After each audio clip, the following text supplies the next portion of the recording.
Hello, this is my Notes to Me submission for EDL 506.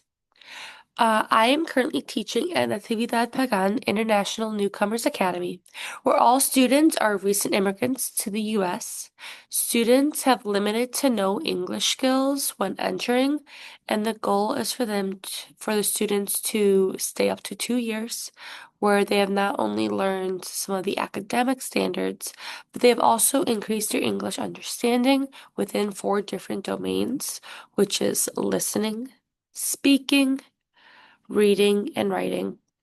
And to effectively learn in other settings, I currently teach a 1-2 split, meaning I have first and second graders, although currently I only have first graders within the room.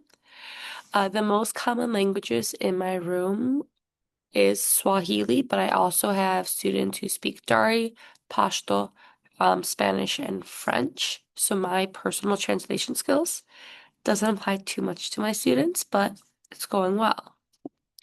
Some of my 3 notes that I have learned from class that I've been able to connect to my learning within the school, starting with language loss. We read a lot about this within chapter 1, and I read a lot about it in Made in America, which was for our book report.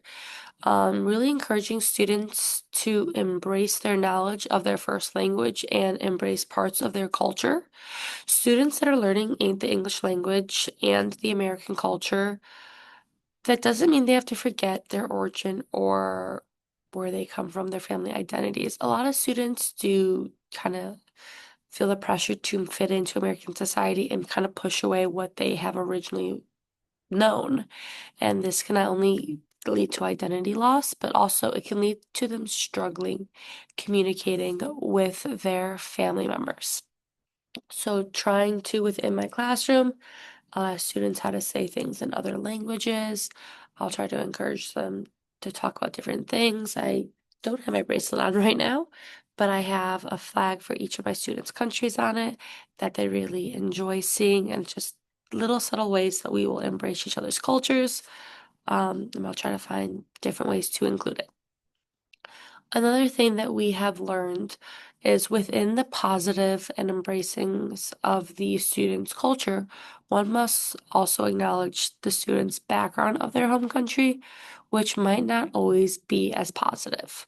Understanding what they have left behind, the experiences the student might have had, knowing the student's past schooling, and if they had left their home due to war, understanding the length of their residency in this new country, um, all have a big factor into the student learning in the classroom. So understanding these, so you can not only create a supportive and welcoming learning environment, but also understanding these, you will get a better understanding of the students' different needs and the supports that they will have.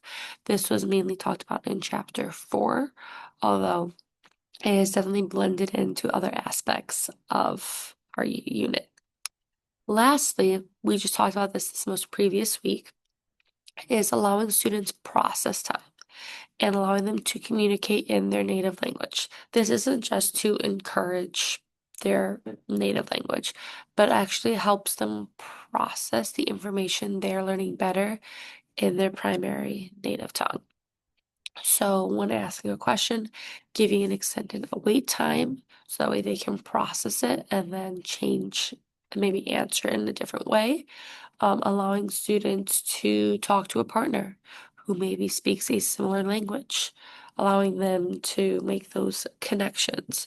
Not only was this talked about in Unit 4, not 4, Unit 6, but also this kind of falls into the trans languaging, where students can maybe read it in one setting and speak it in another. Kind of goes with that, where the students are thinking in their own native language, but then responding in a different one.